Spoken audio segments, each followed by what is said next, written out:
यह जो 5 वस्तुएं हैं, मति, कीर्ति, भूति, भलाई और गति, संसार में जब भी कहीं भी किसी भी व्यक्ति को प्राप्त हुआ होगा तो वह एकमात्र सत्संग का ही प्रभाव होगा। उसका एक स्वाभाविक एक प्रश्न मन में आता ही है कि क्या जो सत्संग में नहीं जाते वे बुद्धिमान नहीं होते? क्या उनके बड़े नाम नहीं होते? कैसे कह सकते हैं कि उन्हें संपत्ति उसके पास नहीं होती?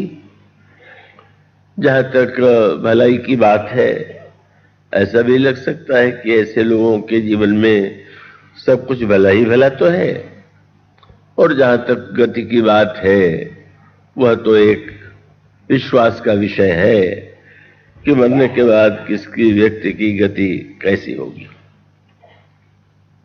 प्रारंभ में ऐसा लगता है, किंतु गोस्वामी जी जब यह बताते हैं कि इन वस्तुओं की प्राप्ति का अर्थ क्या है, उद्देश्य क्या है, और सचमुच जिस वस्तु को पा करके हमें ऐसा लगे कि हमने पा लिया,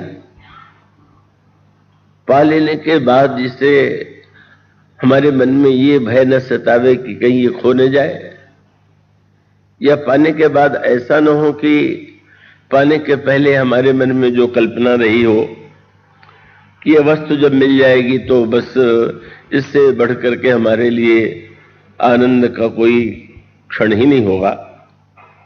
तो इसका अभिप्राय यह है कि गोस्वामी जी का तात्पर्य यह है कि जिसे सही अर्थ में हम पाना कह सकते हैं और पाने के उद्देश्य की पूर्ति जिससे होती है, वही उस वस्तु को पाना कह सकते हैं।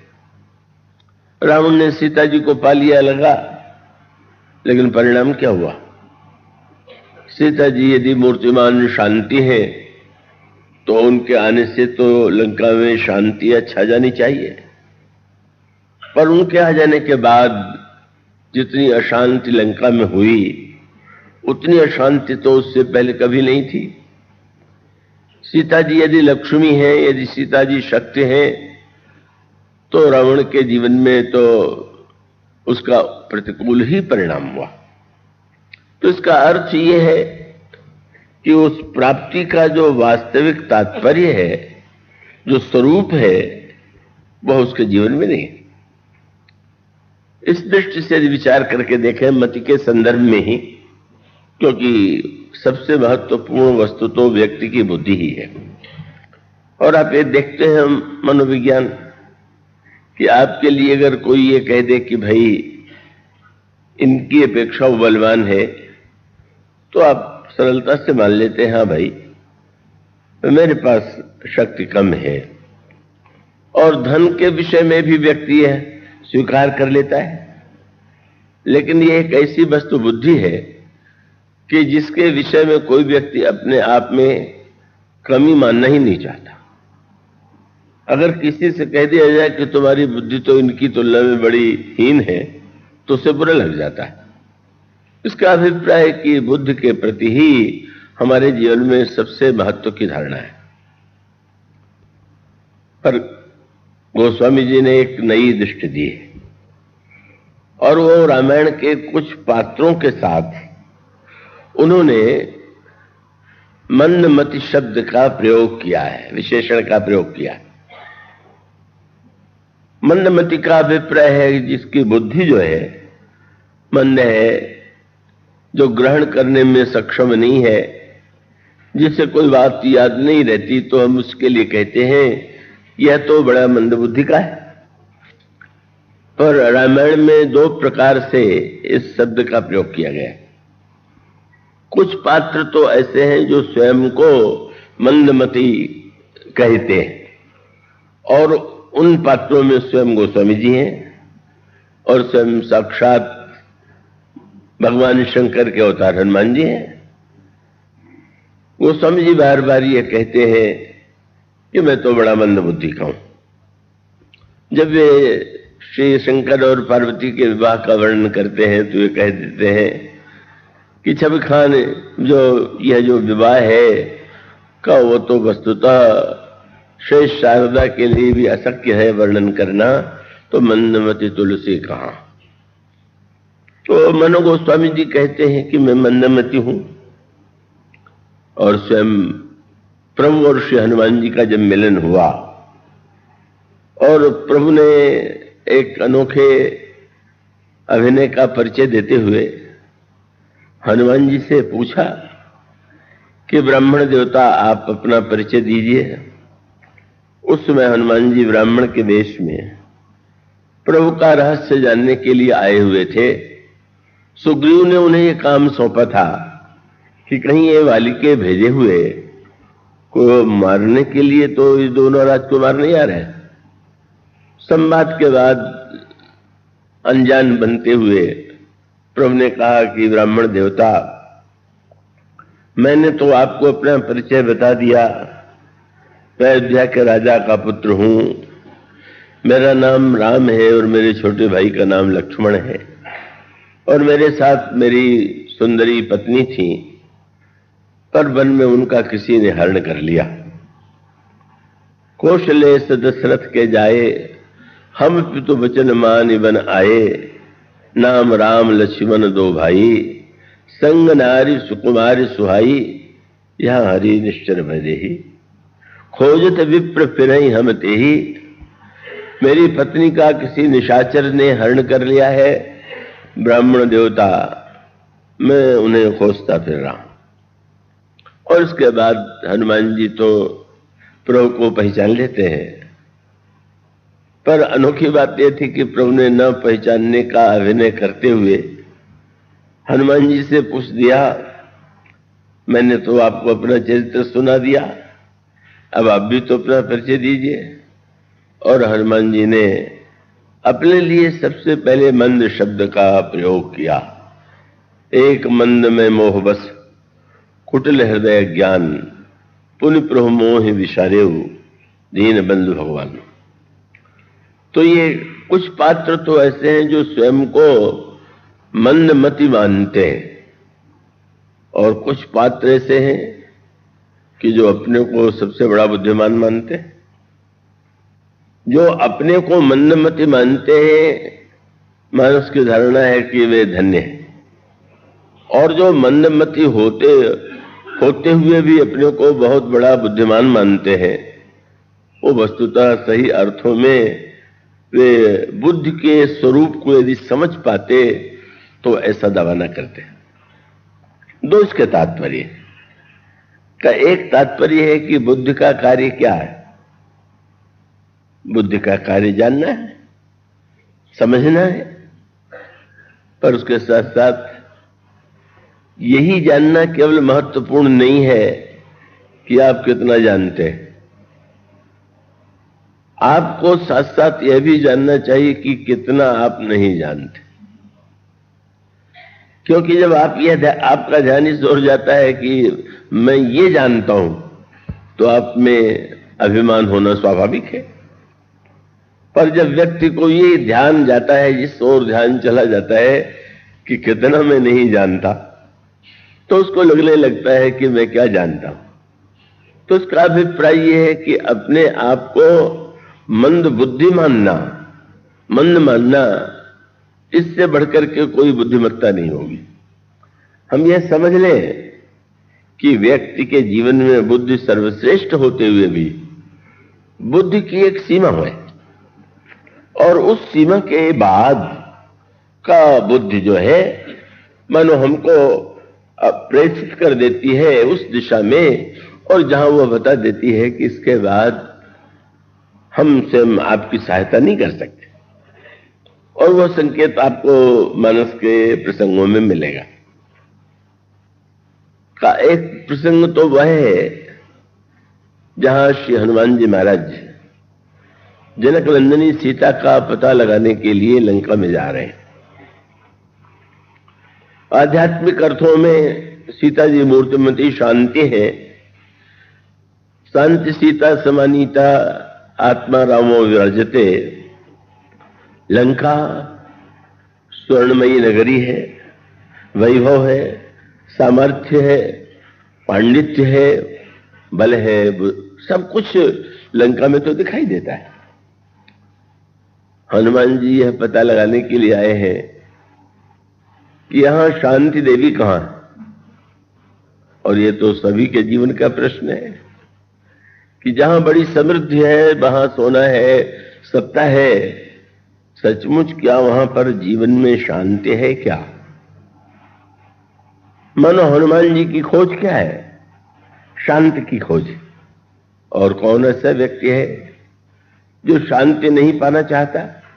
और बहुधा यह कहते हुए अनेक व्यक्ति आपको मिलते होंगे, और मुझे तो बार बार ऐसे लोगों से मिलने का अवसर मिलता है कि जो कहते हैं कि क्या बतावे, सब कुछ होते हुए भी शांति नहीं। वो सही बात कहते हैं। ये जीवन की अनुभूति है, और यही सत्य लंका के संदर्भ में दिखाई देता है। मैं आशा करता हूं कि आप पूरी एकाग्रता से वो जो बात कही जा रही है उसे सुनेंगे। सीता जी को रावण ने जिस पद्धति से पाया, उसका परिणाम क्या हुआ? सीता जी का जब आगमन विवाह के बाद धनुर्भंग हुआ, कन्यादान हुआ, और उसके पश्चात प्रभु जनकनंदन सीता के साथ श्री अवध पधारे।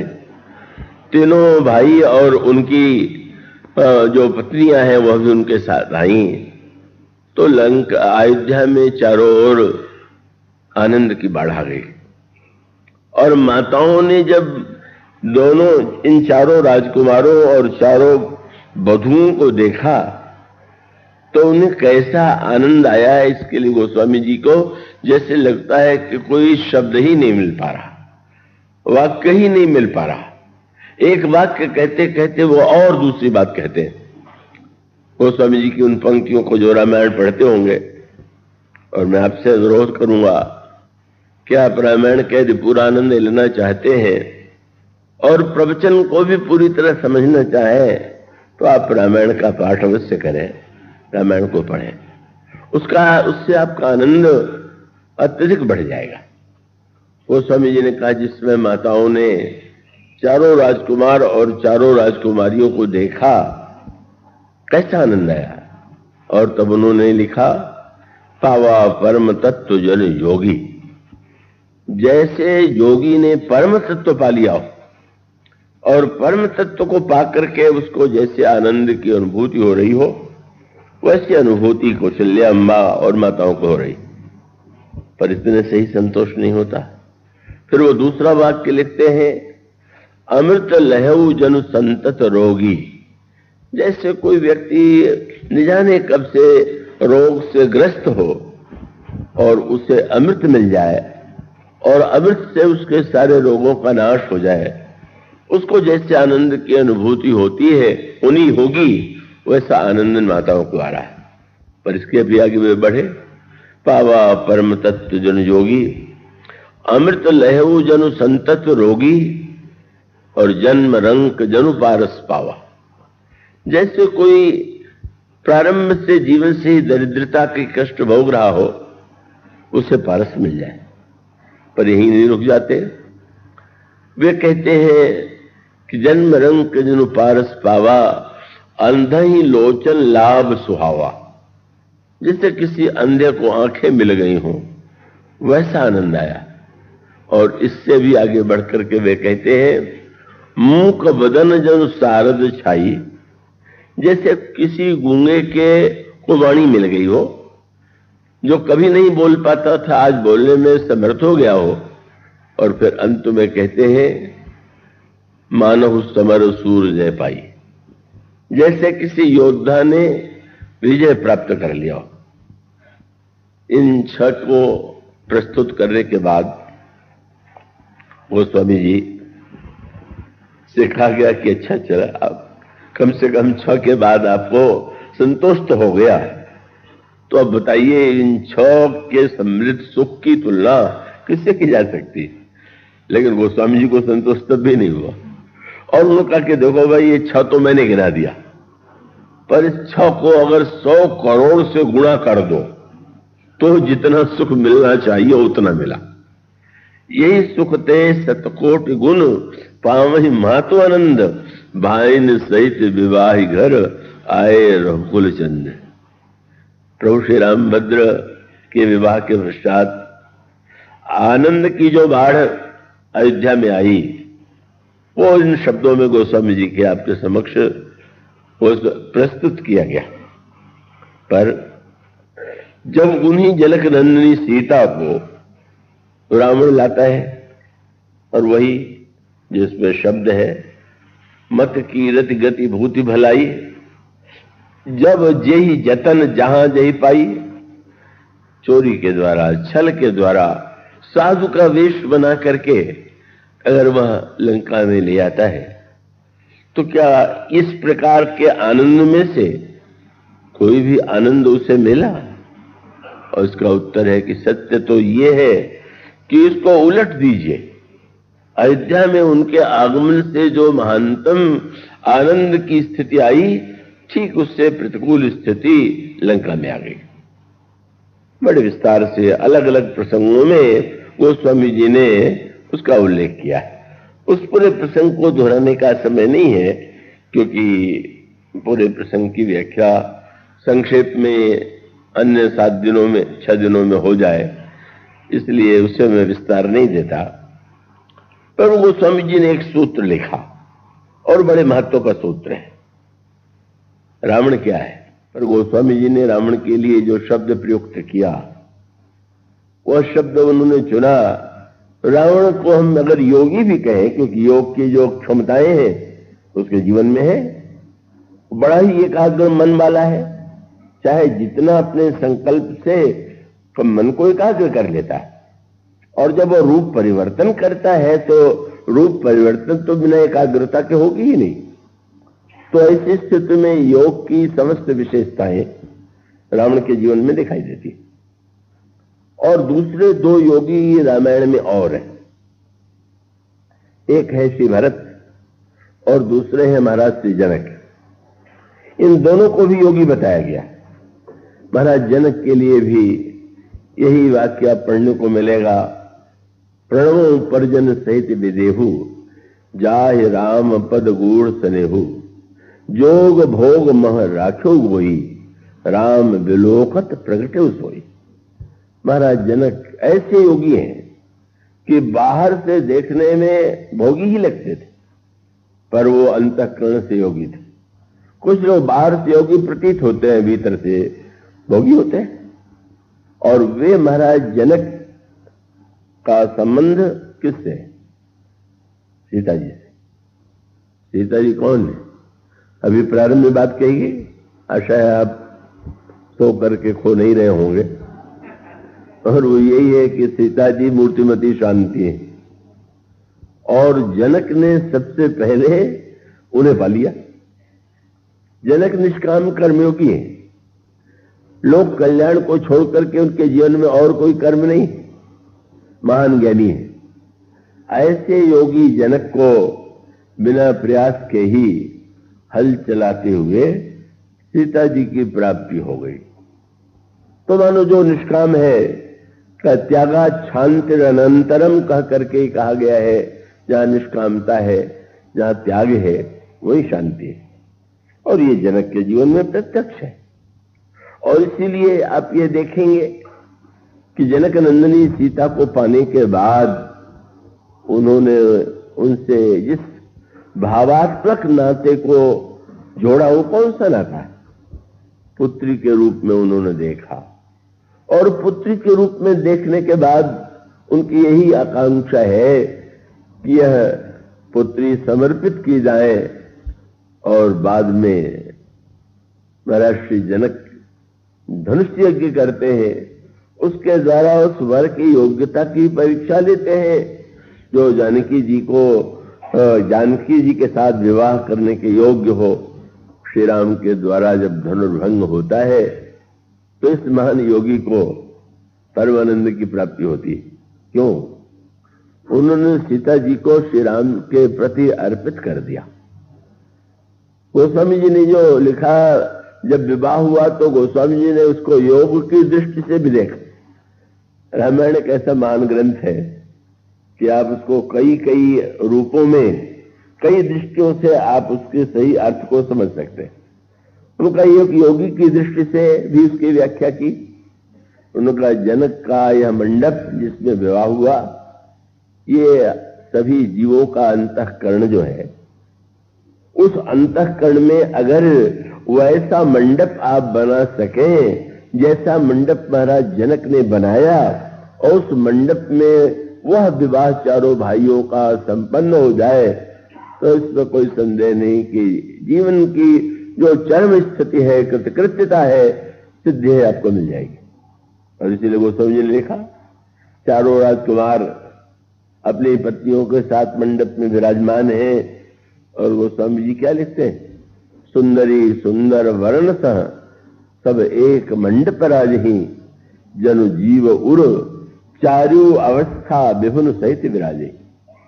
साक्षात परब्रह्म परमात्मा भगवान श्री राम, ईश्वर श्री राम और शांति रूपा, शक्ति रूपा, लक्ष्मी रूपा सीता का जो मिलन है, महाराज श्री जनक का यह जो समर्पण है, मानुष का अभिप्राय यह है, जहां समर्पण की वृत्ति है वहां शांति।